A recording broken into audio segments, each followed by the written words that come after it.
просто все змитає на своєму шляху. Подивіться, коротше, катаклізми починаються після величезної жари. Ну, Ярчай же сьогодні скупнеться, пічавіна, блін, фу, дивіться, пилюка яка. І ж, а ми йдемо.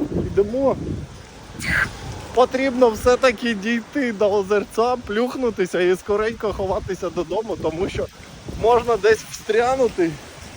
Поймав іще каштана на дорогу.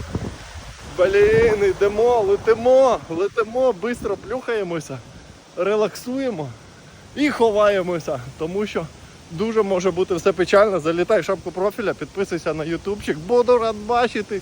Ну і не унивай, навіть при такій погоді можна отримувати задоволення. Ну, взагалі нічка буде дуже бурною, бо щось воно сьогодні напекло дуже сильно. Ярчай, що, па-па.